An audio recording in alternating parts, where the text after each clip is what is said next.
বন্ধুরা, তার বিশাল আমি আপনাদেরকে সুপার কাপের আগে ইস্তফা দল তার কিন্তু প্রস্তুতি সারছে দুর্গতমে। যেটা ভালো খবর, এই মুহূর্তে দলে কিন্তু কোনো চোট আঘাতের সমস্যা নেই। পুরো দল কিন্তু প্র্যাকটিস করছে জোর কদমে। আর প্র্যাকটিসের কথা বলতে গেলে প্রথমে শরীরচর্চা আর পরে দু দলে ভাগ করে ম্যাচ খেলে। আগের একটি ভিডিওতে আমরা বলেছি আনোয়ার আলী ও গিল তারা কিন্তু আজ একটি দুর্ঘটনার কবলে পড়েন, কিন্তু এই মুহূর্তে যারা খবর তারা কিন্তু দুজনেই সুস্থ ও এদিন তারা প্র্যাকটিসও কিন্তু করলেন দলের সঙ্গে পুরো দমে। তো চলুন দেখে নেওয়া যাক এদিন প্লেয়ারদের প্র্যাকটিসের আসার কিছু মুহূর্ত।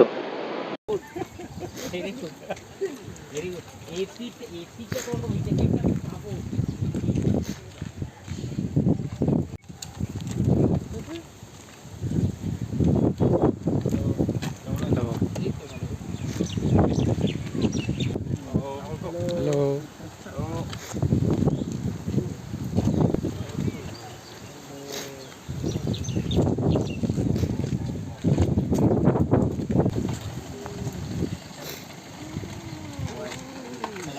Hello hello.